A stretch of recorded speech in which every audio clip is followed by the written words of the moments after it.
Estamos en la Semana Santa, ¿verdad? Ayer se celebró el Domingo de Ramos, el domingo en el que se supone que el Señor Jesucristo hizo lo que mucha gente llama la entrada triunfal a Jerusalén, ¿verdad? Que después nos dimos cuenta que no fue tan triunfal porque 5 días después lo crucificaron, ¿verdad? Pero creo yo que tenemos que ver las cosas no como estaban pasando en aquel tiempo, aunque aprendemos mucho de ver lo que estaba pasando en aquel tiempo. Tenemos que ver las cosas a la luz de lo que nosotros ya tenemos escrito en la Biblia y a la luz de lo que esas escrituras nos dejan saber acerca de lo que pasó. Y para nosotros, aunque para ellos no lo fue, para nosotros sí es la entrada triunfal a Jerusalén. Porque a partir de ese momento empezó a reconocérsele como Mesías, cuando menos por sus seguidores empezaron a llamarlo lo que era. Los sacerdotes y la gente religiosa empezó a perseguirlo con más pasión, ¿verdad? Por lo que significaba, por lo que él representaba, ¿sí? Y empezó a hablar con esa autoridad, como hemos estado viendo en nuestro estudio de Mateo 24 y Mateo 25, que todo eso abarca la Semana Santa y todavía hasta los capítulos 26 y 27, todo eso abarca la Semana Santa, por eso no nos hemos detenido mucho en ello. Pero nosotros tenemos que ver todos estos eventos a la luz de lo que ya sabemos. Sí, porque si lo vemos nada más como que no, pues sí, todo el mundo creía que era la entrada triunfante, pero no lo era, porque después no cumplió con las expectativas que la gente puso sobre él, etcétera, etcétera. Estamos perdiéndonos de en realidad ver las cosas como Dios las ve. Y si de alguna manera Dios permitió que, guiados por el Espíritu Santo, aquellos que canonizaron las Escrituras le dieran el título de la entrada triunfal a Jerusalén, creo que es porque Dios no solamente conoce el pasado, sino que Dios conoce el presente y Dios conoce el futuro también. Entonces tenemos que ver las cosas en las Escrituras. Mientras estamos estudiando esa porción de la Escritura, tenemos que verla con el contexto de lo que estaba. Pero tenemos que también hacernos hacia atrás un poco y ver esa Escritura a la luz de lo que ya conocemos acerca de Dios. Amén. Creo que eso es importante que hagamos porque nos podemos quedar estancados en lo que estaba pasando ahí y no ver lo que iba a pasar después. Dios nos ha dado mucha información a nosotros. Somos al mismo tiempo bendecidos y podríamos decir hasta maldecidos. Porque al que muchos les es dado, mucho se les requiere. Y nosotros tenemos muchísima información que mucha gente no tenía en aquel tiempo, pero que a nosotros nos dice claramente cómo iba a culminar todo y nos revela el plan total de Dios, ¿verdad? Entonces, hoy quiero que nos enfoquemos en la Semana Santa. Y la Semana Santa, como ya todos lo sabemos, los que tenemos mucho tiempo de cristianos sabemos, lo celebramos cada año, celebramos la Semana Santa, cada año tenemos servicio de Domingo de Ramos, servicio de Viernes Santo, nosotros teníamos los jueves, este año pues no tenemos un lugar en donde hacerlo, así es que por eso estamos aquí el martes, pero de todas maneras se puede celebrar toda la Semana Santa, y la Semana Santa es el tiempo en el que recordamos y nos damos el tiempo para reflexionar sobre lo que Jesús vino a la tierra a llevar a cabo con su muerte, sepultura y resurrección. Amén. Porque mucho de lo que estudiamos a través del año tiene que ver con cosas doctrinales, tiene que ver con cosas que los apóstoles nos dejaron a nosotros en cómo movernos en la iglesia, cómo portarnos en la iglesia, etcétera, etcétera. Pero en la Semana Santa tenemos la oportunidad de enfocarnos y de reflexionar, ¿sí?, acerca de lo que Jesucristo vino a la tierra a llevar a cabo con su muerte, sepultura y resurrección, que básicamente es el Evangelio. Creo que todos podemos estar de acuerdo en que el personaje central en los eventos de esta Semana Santa, y de hecho en los eventos presentados a través de las Escrituras, ¿es quién? Jesucristo. A través del Antiguo Testamento, en el Nuevo Testamento, el personaje central de todo ello es Jesucristo. Pero escuchen esto por favor, el símbolo central de la fe cristiana es ¿qué? La cruz. La cruz, el símbolo central de la fe cristiana es la cruz. Sin la cruz no hay cristianismo. Tenía que existir la cruz, tenía que venir la cruz, tenía que ser la cruz. Si es a través de la cruz que conocemos en realidad la obra que Jesús vino a hacer. ¿Sí? Entonces, Jesús es el personaje central de las Escrituras, ¿sí? Y de los eventos de la Semana Santa, ¿sí? Pero el símbolo central de la fe cristiana es la cruz. Por medio de la crucifixión, su resurrección, ¿sí? Jesús vino a llevar a cabo la obra que Dios el Padre le envió a que hiciera. Vino a traer redención, que quiere decir comprar de nuevo, a quienes creen en Él, y vino también a traer esperanza a todo el mundo, porque yo no sé si ustedes se dan cuenta de eso, pero nosotros que hemos creído ya hemos alcanzado la redención por su gracia, pero la esperanza está ahí para todo el mundo. La salvación sigue siendo ofrecida a todo el mundo, sigue siendo ofrecida a los incrédulos hasta que el Señor venga por su iglesia, y aún después sabemos que va a haber quienes se salven durante la gran tribulación. Entonces el Señor no quiere, como se los he dicho muchas veces, que nadie se pierda. Él quiere que todos vengan al conocimiento de la verdad y puedan ser salvos.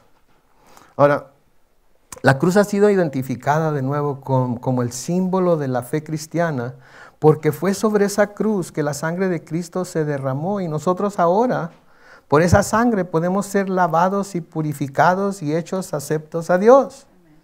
Yo no sé si ustedes se acuerdan, pero yo me acuerdo que yo podía identificar qué edificios eran iglesias porque tenían ¿qué?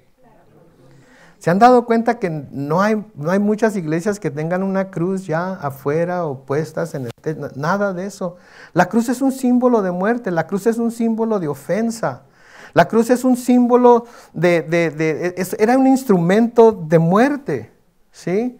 Nosotros como cristianos a veces lo traemos colgado del pecho, ¿verdad? En una cadenita. Yo me acuerdo cuando traía mi arracada aquí de este lado, traía una cruz colgada de la arracada, ¿verdad? Entonces la usamos y la vemos como un símbolo de la salvación, pero es un instrumento de muerte. He oído que se pregunta, ¿se colgarían del cuello o de un arete una réplica de una silla eléctrica, por ejemplo? ¿Una réplica de una horca, por ejemplo? Sí, una réplica de un pelotón de fusilamiento, por ejemplo. Yo creo que no. Sin embargo, como cristianos vemos la cruz y la aceptamos como el símbolo de lo que el Señor Jesucristo vino a hacer, y como el símbolo de aquel instrumento sobre el cual el Señor Jesucristo derramó su sangre, y nosotros ahora por esa sangre podemos ser lavados y purificados y hechos aceptos a Dios. Amén. Entonces nos gloriamos en la cruz. Nos gloriamos en ella. Sí, hay un viejo himno que el coro dice: y yo amo esa cruz, donde murió mi Jesús, por salvar al más vil pecador. Sí, un himno muy antiguo, pero muy cierto, muy lleno de teología, muy lleno de la verdad. Me fascinan esos himnos a mí, ¿sí? Y amamos la cruz, no la despreciamos, porque sabemos que sobre ella fue donde murió el Señor Jesús por nosotros. Pero para mucha gente, la noción de que Jesús, aquel al que llamamos nuestro Dios y nuestro Salvador, haya sido crucificado en una cruz como un vil criminal, es una locura. ¿Cómo podemos poner nuestra esperanza, cómo podemos poner nuestra fe en alguien que supuestamente es Dios, que supuestamente es todopoderoso, pero permitió que le hicieran lo que le hicieron en la cruz? Pónganse a pensar en eso. Para el mundo es una locura esto, ¿sí? Para mucha gente la noción de que Jesús, de nuevo, al que llamamos Dios y Salvador, haya sido crucificado es una locura. Para mucha gente la predicación acerca de la cruz de Cristo, ¿sí?, está en contra de todo lo que ellos creen, de todo lo que ellos saben, porque la predicación de la cruz de Cristo, y como resultado del cristianismo, está en directa oposición con la sabiduría humana. ¿Sabían ustedes eso? Que la noción de la cruz, la noción de sacrificarse uno mismo por los demás, es algo a lo que el mundo se opone, es algo a lo que el mundo no puede concebir. El mundo nos llama ¿a qué? A cuidar de nosotros mismos. El mundo nos llama a ganar para nosotros mismos. El mundo nos llama a poner, a ser del número uno el número uno. ¿Y el número uno quién es siempre? Yo. Estamos hablando del mundo. El número uno soy yo.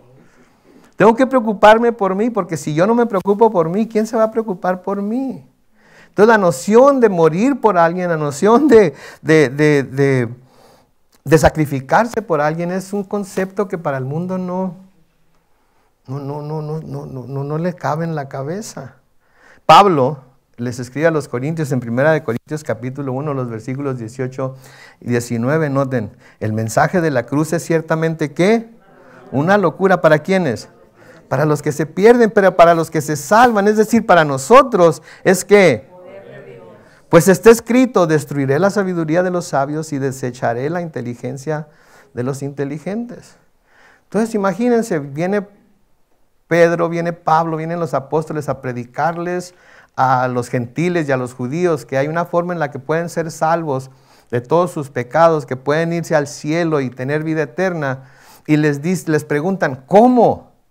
Y les pon tu fe en Jesucristo, que fue clavado en una cruz para pagar por tus pecados. ¿Se imaginan? ¿Se imaginan lo que irían a pensar? Para aquel que no cree es una locura que nosotros creamos que por la muerte de Cristo en la cruz podemos ser salvos y podamos tener la garantía de que vamos a irnos al cielo. Es una ridiculez. ¿Por qué? Porque esta no es la manera en que se obtienen cosas buenas en el mundo, ¿no es cierto? Sacrificándose no se obtienen cosas, sacrificándose por otros no se obtienen cosas buenas en el mundo, ¿sí? ¿Se acuerdan de un camarada que se llamaba Pedro? Hasta Pedro tenía esta mentalidad del mundo también. Cuando el Señor Jesucristo les está diciendo, les está comunicando a sus discípulos que le era necesario ir a Jerusalén y ahí padecer mucho a manos de los principales sacerdotes y de los escribas y ser muerto, ¿se acuerdan lo que hizo Pedro? Pedro le ofreció sabiduría terrenal a nuestro Señor Jesucristo. En Mateo capítulo 16, los versículos 22 al 25, cuando el Señor les dijo esto, noten lo que dice ahí, Mateo 16, versículos 22 al 25. Pedro lo llevó aparte y comenzó a reconvenirlo. ¿Qué le dijo? Señor, ten compasión de ti mismo, que esto jamás te suceda. Versículo 23, pero él se volvió y le dijo a Pedro, aléjate de mi vista, Satanás. Me eres un tropiezo. Y luego noten lo que sigue. Tú no piensas en las cosas de Dios, sino en las cuestiones humanas. Le estaba ofreciendo sabiduría humana. Sálvate, Señor.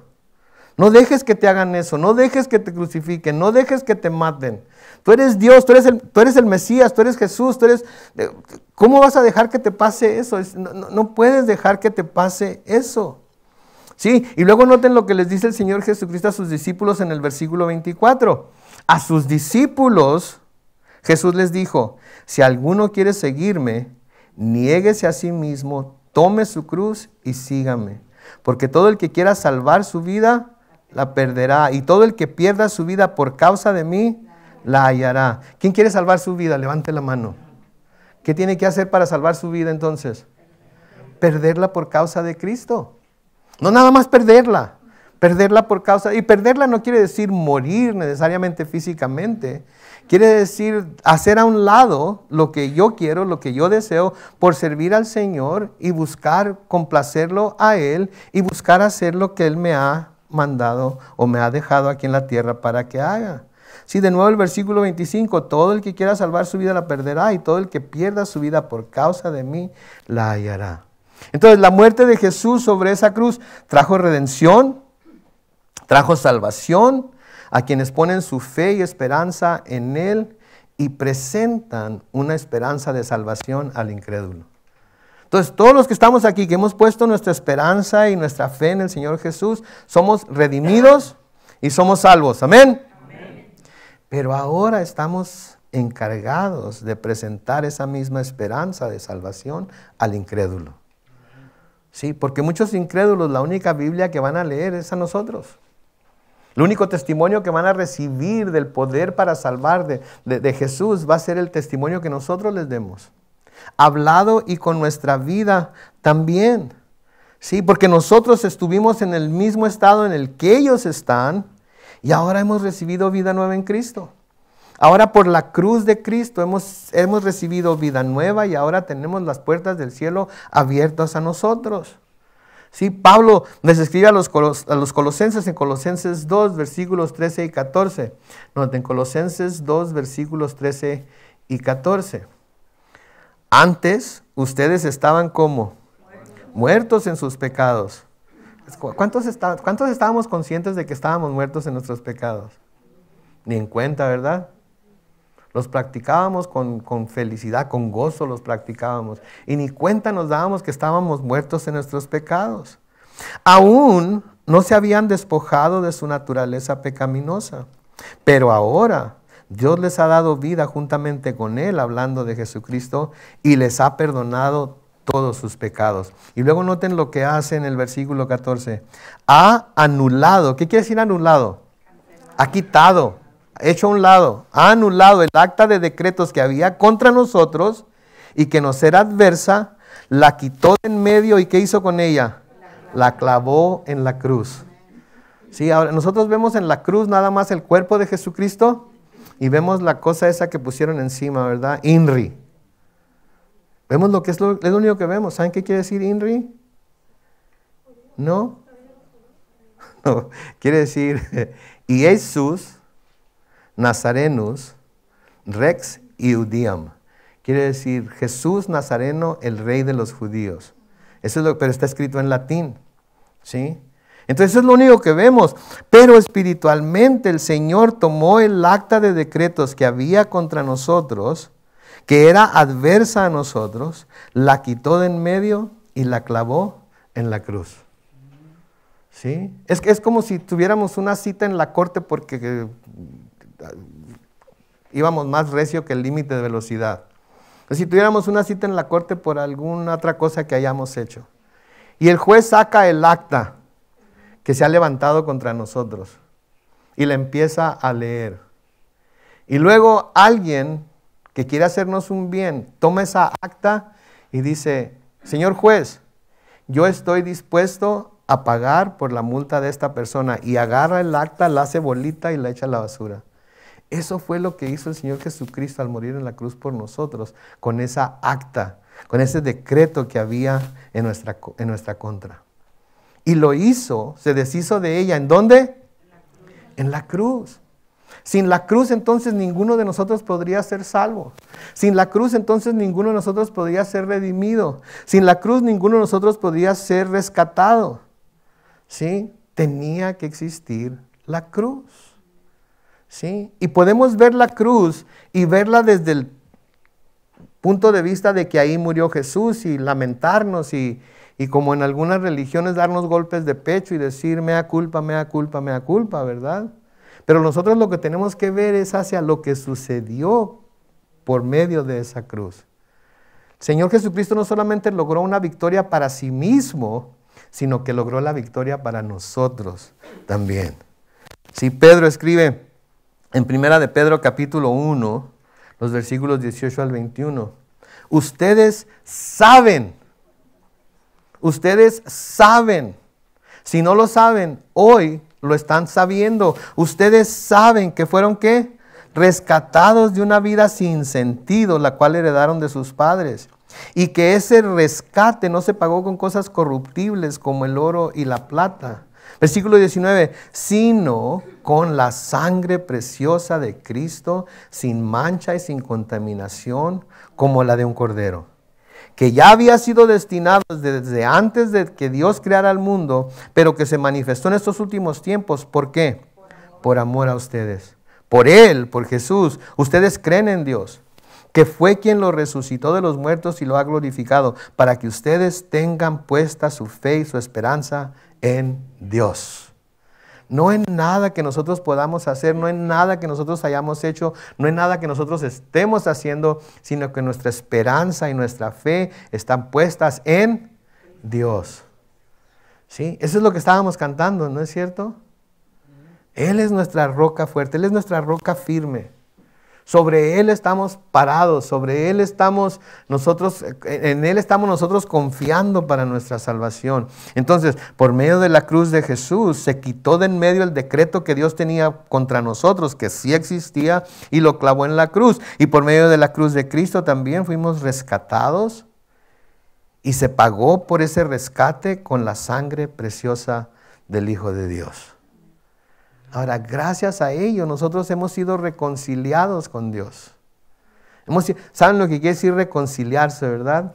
Algunos, los que son casados o hemos sido casados, cuando nos hemos enojado con nuestro cónyuge, de esas de que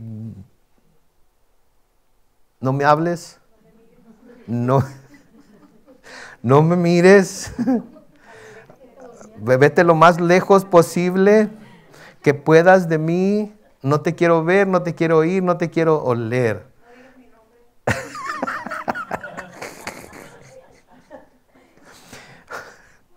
Bueno, espero que después de todo eso, de alguna manera haya llegado una reconciliación.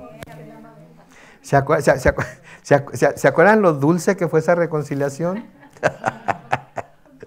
¿Se acuerdan de lo dulce que fue esa reconciliación?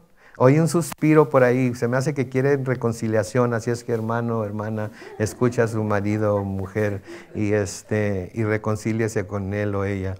Sí, ¿se acuerdan? La reconciliación en realidad es dulce. Sí, si tenemos diferencias con nuestros hijos, cuando nos reconciliamos con ellos, es dulce, es hermoso, nos gozamos en ello. Ahora imagínense la reconciliación con Dios. Y no solamente ser reconciliados con Él, sino ser justificados delante de Él. Así como no sabíamos que estábamos muertos en nuestras transgresiones y pecados, tampoco sabíamos que éramos enemigos de Dios, ¿no es cierto? Es más, algunos hasta nos considerábamos amigos de Dios, nos considerábamos creyentes en Dios, nos considerábamos fieles a Dios. No he matado a nadie, no le robo a nadie, no he cometido adulterio. Dios debe de estar bien complacido conmigo, pero sin Cristo somos enemigos de Dios. El mundo sin Cristo es enemigo de Dios. ¿Sí? Pero por medio de la cruz, Jesucristo viene y trae reconciliación para nosotros con el Padre. Y no solamente eso, sino que también nos justifica delante de Dios. Romanos capítulo 5, versículos 8 al 10. Pero Dios muestra su amor por nosotros en que cuando aún éramos pecadores, ¿qué hizo Cristo? Cristo murió por nosotros. Noten, con mucha más razón, ahora que ya hemos sido, ¿qué? Justificados en su sangre, seremos salvados del castigo por medio de Él, de Cristo. Porque si cuando éramos enemigos de Dios, fuimos ¿qué? Reconciliados con Él mediante la muerte de su Hijo, mucho más ahora que estamos reconciliados, seremos salvados por su vida. ¿Se dan cuenta del estado tan privilegiado que tenemos como cristianos? Hemos sido reconciliados con Dios. Dios ya no está enojado con nosotros. Dios ya no está airado con nosotros. Dios ya no todos los pecados pasados, los pecados presentes, ya no los está tomando en cuenta porque fueron lavados por la sangre de Jesús. Ahora, ¿qué quiere decir eso? ¿Que podemos seguir pecando a diestra y siniestra?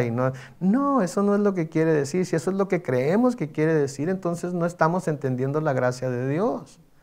Pero lo que sí quiere decir es que Dios ya no está enojado con nosotros. ¿Sí? Yo me acuerdo que yo sabía muy bien cuando mi mamá estaba enojada conmigo. O cuando mi papá nada más tenía que verlos. Y la cara que tenían me decía, cuando lleguemos a la casa te va a ir mal. ¿Sí? A veces tenemos la tendencia de pensar que Dios así nos está viendo desde el cielo. Que nos está viendo así con ceño fruncido y con cara de enojado, pero vas a ver cuando llegues a la casa. Pero Dios ya no está enojado con nosotros, ¿sí? Y de hecho, si pecamos y caemos, podemos ir delante de Él, delante de su trono de gracia y recibir su gracia para el oportuno socorro. Podemos ir y confesar nuestros pecados y Él es ¿qué? Fiel y justo para perdonarnos nuestros pecados y limpiarnos de toda maldad. No está enojado con nosotros, está enojado con el mundo. Está airado con el mundo y si el mundo no se arrepiente y se vuelve al Señor, lo va a juzgar como nos dice en su palabra que lo va a hacer. Pero no está enojado con nosotros. ¿Sí? Hemos sido justificados por la sangre de Jesús. Hemos sido reconciliados con Él mediante la muerte de su Hijo en la cruz. ¿Sí? Ahora eso de justificados, eso es muy importante. Nunca han cometido un error y quieren explicárselo. Y ni modo, el ejemplo más claro que tengo es el de los cónyuges. y le quieren explicar a su cónyuge les quiere explicar a ustedes por qué hicieron lo que hicieron. Y les dan la razón. Sí, con eso te quieres justificar siempre. ¿Alguna vez han dicho eso? Con eso te quieres justificar siempre. Sí, nada más porque así lo hiciste, quiere decir que todo está bien, todo es justo porque así lo hiciste. El Señor en Cristo nos ha hecho justos delante de Dios. ¿Saben lo que eso quiere decir? ¿Saben lo que eso quiere decir? Quiere decir que delante de Dios somos perfectos por lo que Jesús hizo en la cruz. Somos justos. La Biblia nos dice que no hay justo ni aún. Hay un justo, Jesús. Y aquel que pone su fe en Él es declarado justo por esa fe. ¿Sí? Entonces somos justos por lo que Él hizo por nosotros. Pablo les escribe a los Corintios en 2 Corintios 5:21, el que no cometió, ¿cuántos pecados? Ninguno. Por nosotros Dios lo hizo, ¿qué? 2 Corintios 5:21, ¿sí? Al que no cometió ningún pecado, ¿sí? Por nosotros Dios lo hizo pecado. ¿Para qué? Para que en Él nosotros fuéramos hechos justicia de Dios. ¿Se dan cuenta ustedes? ¿Se dan cuenta hasta dónde llega el poder de la cruz? ¿Sí? Jesús no conoció pecado, no cometió ningún pecado, pero Dios lo convirtió en pecado por nosotros. Lo convirtió en pecado por nosotros, para que nosotros fuéramos hechos la justicia de Dios. Piensen eso, ¿alguna vez se ha visto usted como la justicia de Dios? Al contrario, nos vemos bien indignos, ¿no es cierto? Si pudiéramos flagelarnos, nos flagelaríamos. ¿Sí? Si pudiéramos agarrar un látigo y darnos de latigar para castigarnos por todas las cosas que hacemos, lo haríamos. Cuando menos sentimos como que deberíamos de hacerlo. Pero el Señor ya nos ve como la justicia de Dios. Eso debería de no solamente sorprendernos, sino que nos debería de hacer caer de rodillas delante de Él y pedirle perdón otra vez por pensar de alguna manera que Él nos ve como algo menos de lo que nos ha hecho en Cristo Jesús. ¿Sí? Nos ha hecho justos en Cristo Jesús.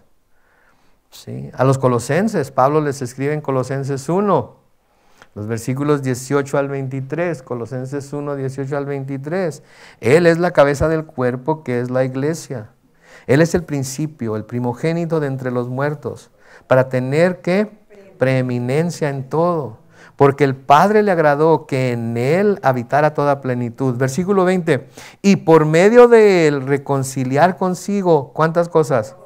Todas las cosas, tanto las que están en la tierra como las que están en los cielos, haciendo la paz mediante ¿qué?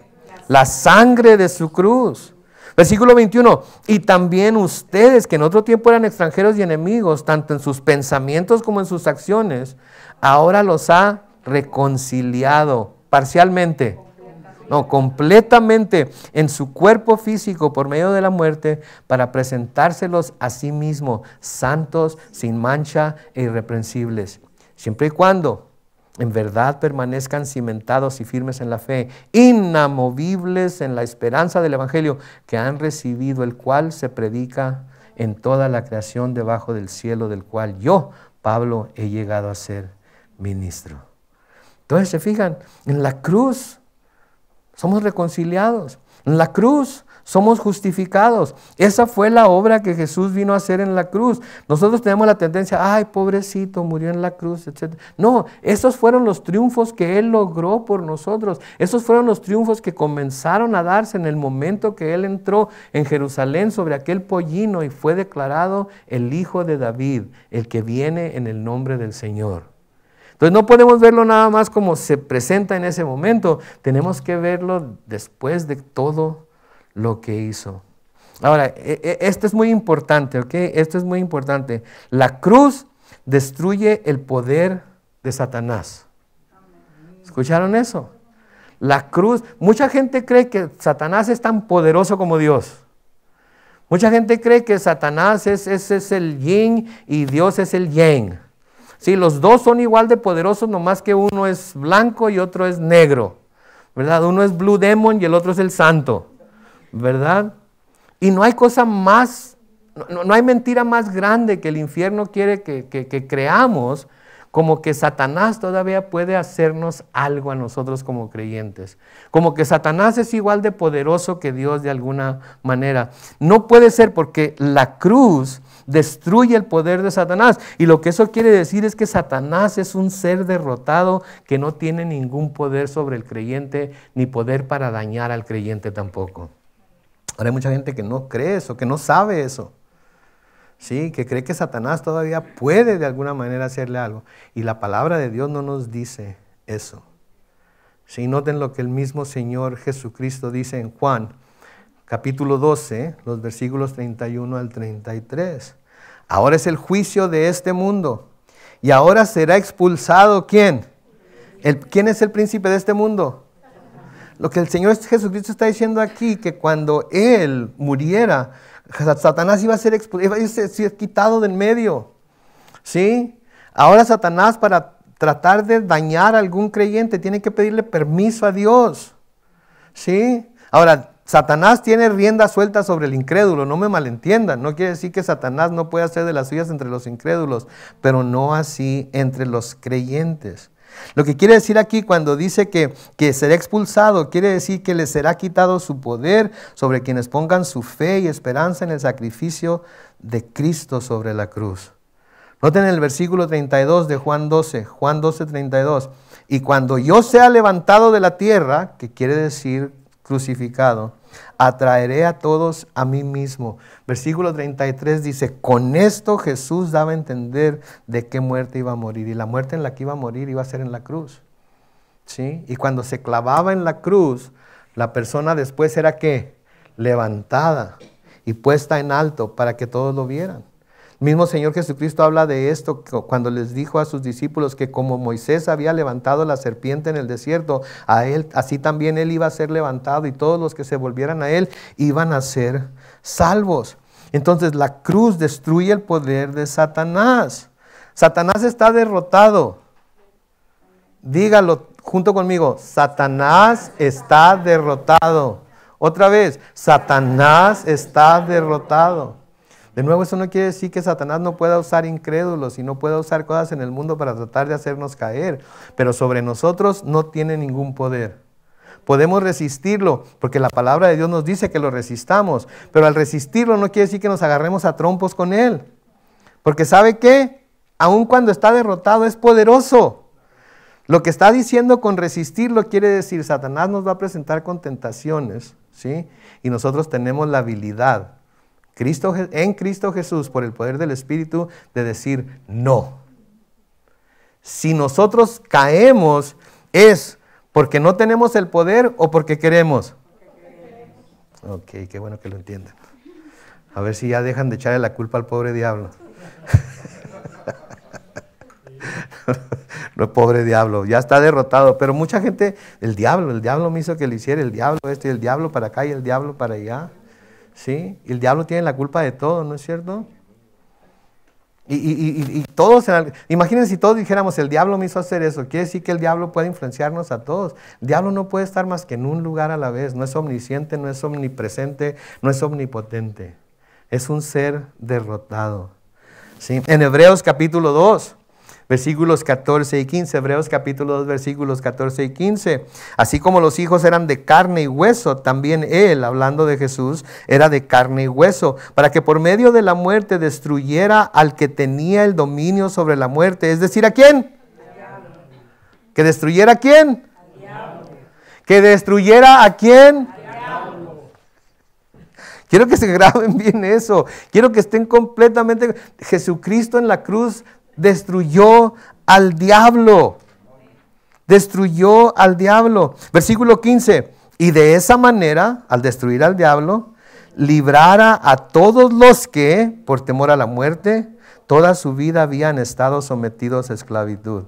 Como ya no tenemos miedo a la muerte, ¿verdad? Porque estamos en Cristo y sabemos que el morir en Cristo es ir a vivir con Él. Entonces, porque ya no tenemos ese temor, entonces el diablo ya no nos puede hacer nada. El diablo antes nos nos trataba de amedrentar, nos trataba de asustar con la muerte, pero como ya la muerte no tiene poder sobre nosotros, Satanás nos hace lo que el viento Juárez. Sí.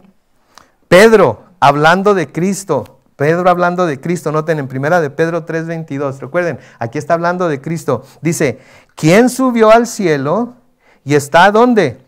A la derecha de Dios, y a quien están ¿qué? Sujetos los ángeles, las autoridades y las potestades. ¿Ok? Todas esas cosas que la gente le tiene tanto, ay, las potestades y los ángeles y los demonios y todo eso, ¿están sujetos a quién? No los oigo muy convencidos, Chihuahua. Vamos a tener que quedarnos aquí como hasta las 12 de medianoche. Ok, todos los ángeles, las autoridades, los demonios, Satanás, las potestades, ¿están sujetos a quién? A Jesús. Están sujetos a Jesús. No pueden hacer nada sin su permiso. Y nosotros tenemos la habilidad para decirle que no.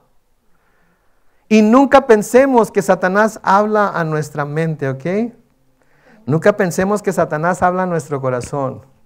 Porque hay mucha gente que dice, Satanás, es que oigo la voz de Satanás ahí, que me está sonsacando. Que... No es Satanás, ¿sabe quién es? Su propio corazón.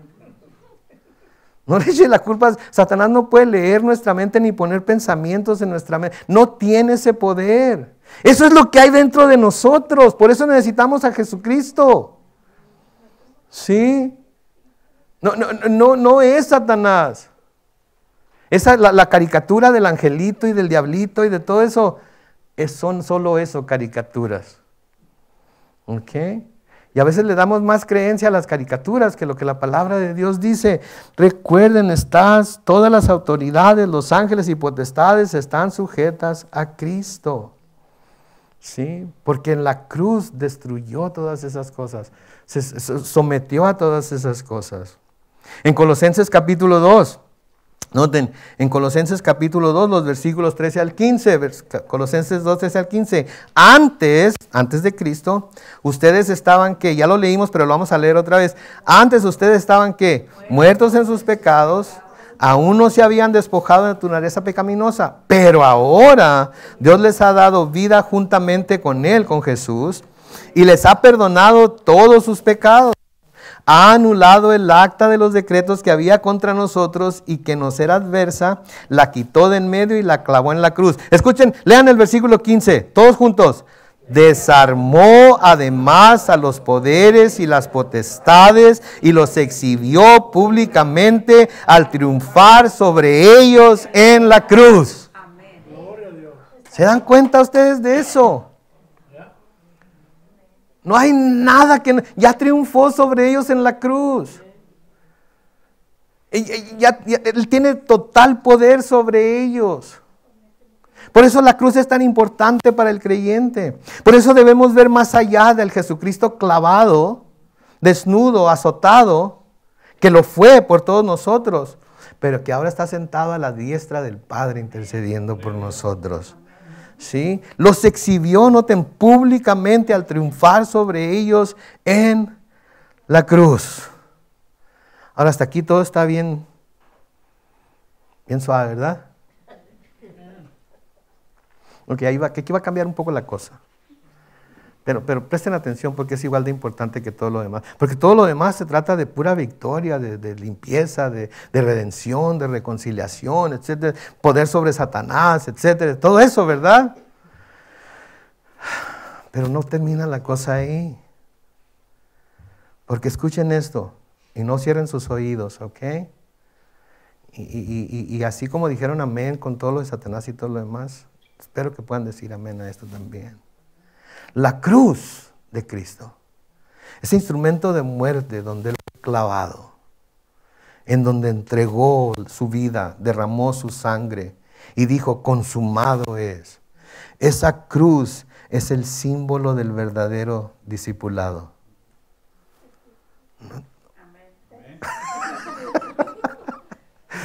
Esa cruz es el símbolo del verdadero discipulado. El que es discípulo de Jesús debe de diariamente tomar su cruz y seguirlo. El que es discípulo de Jesús debe estar dispuesto a aplicar en forma figurada la cruz de Cristo a su propia vida para poder seguirlo como debe ser. ¿Sí? Quiere decir que los que nos decimos ser discípulos de Él tenemos que estar dispuestos a tomar nuestra cruz y seguirlo. ¿Y saben qué va a pasar con esa cruz? ¿Saben qué nos van a hacer sobre esa cruz? Alguien nos va a clavar en ella. Alguien nos va a clavar en ella. Y vámonos a necesitar que alguien nos clave en la cruz porque nosotros no nos podemos clavar solos, ¿no es cierto? No nos podemos clavar solos. Es más, si quisiéramos clavarnos nosotros solos, podríamos clavarnos los pies, ¿cierto? Podríamos clavarnos una mano, ¿verdad? ¿Y la otra? Alguien más tiene que venir a clavarla por nosotros, ¿verdad? ¿Sí? Al que necesite ayuda, yo le ayudo si quiere. No, yo necesito su ayuda también. ¿Sí? Entonces la cruz es símbolo del verdadero discipulado. El discípulo de Jesús debe estar dispuesto y dispuesta a aplicar en forma figurada la cruz de Cristo a su vida para poder seguirlo como debe ser. Mateo capítulo 16, los versículos 24 y 25, dice: a sus discípulos Jesús les dijo, si alguno quiere seguirme, ¿cuántos quieren seguir a Jesús? Niéguese a sí mismo, tome su cruz y sígame, porque todo el que quiera salvar su vida, la perderá. Y todo el que pierda su vida por causa de mí, la hallará. Entonces no nos está llamando a que nos dejemos ser crucificados o a crucificarnos, no. Pero figurativamente tenemos que estar dispuestos a diariamente tomar esa cruz, cualquiera que ésta sea, en nuestras vidas, y seguirlo hasta la muerte. Y la vida del cristiano es un constante estar muriendo a uno mismo. Es un constante estar muriendo a uno mismo por el bien de los demás. Nuestro cónyuge, nuestros hijos, nuestros nietos, nuestra familia inmediata, etcétera, etcétera. Pero también más allá, nuestros hermanos en Cristo, hasta nuestros patrones que a veces nos caen tan gordos y no los soportamos. Sí, por todas esas cosas, del policía que me paró y me dio una multa por ir más rápido de lo que debía. Debo morir a todo ello, porque eso fue lo que el Señor Jesucristo vino a hacer, ¿no es cierto? Eso fue lo que el Señor Jesucristo vino a hacer. Entonces, si quiero seguir a Jesús, debo negarme a mí mismo, tomar mi cruz y seguirlo. Y sabemos que no hay otro lugar más, ¿sí?, a dónde ir con la cruz más que a dónde. Al Calvario. Al Calvario. Y ahí en el Calvario, ¿qué le pasó al Señor Jesús? Ahí fue clavado a la cruz y ahí murió. Ahí entregó el alma y ahí dijo, consumado es. Aquí queda todo pagado. Toda la deuda queda pagada. ¿Sí? Por eso Pablo les dice a los Gálatas, noten en Gálatas capítulo 6, el versículo 14, pero lejos esté de mí el jactarme, a no ser que en la cruz de nuestro Señor Jesucristo, porque en el mundo me es crucificado a mí y yo al mundo. ¿Se dan cuenta? Entonces no me puedo jactar en nada, no me puedo jactar en nada más, a no ser que en la cruz de nuestro Señor Jesucristo, porque en el mundo me es crucificado a mí y yo al mundo. Mis hermanos, entre más muertos estemos a nosotros mismos, ¿sí?, más tranquilamente viviremos en esta vida. Yo sé que es difícil pensar en ese concepto. Estamos programados para defendernos.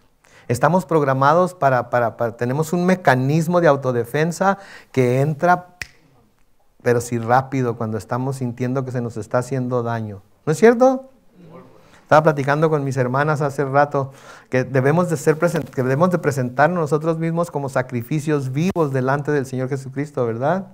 Nomás que presentarnos como sacrificios vivos tiene un grave problema, que el sacrificio vivo se está bajando del altar cada rato. Se está bajando del altar. Nos bajamos del altar. No queremos ser sacrificios, no queremos ser sacrificados. Sí, pero eso es a lo que nos llama el Señor Jesucristo. Pablo, de nuevo, y ya casi terminamos aquí, Pablo les dice a los filipenses en Filipenses 2, versículos 5 al 8, noten lo que les dice, que haya en ustedes, ¿qué? El mismo sentir que hubo en Cristo Jesús, quien, siendo en forma de Dios, no estimó el ser igual a Dios como cosa que aferrarse. En otras palabras, era Dios, pero no se aferró a su deidad. Pudo haber dicho, yo soy Dios, a mí no me van a hacer nada de lo que están pensando hacerme. Ni crean, ¿sí? Ni crean. Porque en un momento yo llamo a una legión de ángeles y acaba con todo el mundo y no me van a poder tocar. Pero no consideró el ser igual a Dios como cosa que aferrarse. Versículo 7, sino que se despojó a sí mismo y tomó forma de siervo y se hizo semejante a los hombres. Y estando en la condición de hombre, se humilló a sí mismo y se hizo obediente hasta ¿qué? Hasta la muerte y muerte de cruz. El Señor vino a mostrarnos el camino a la cruz. Y no vino a señalarla nada más.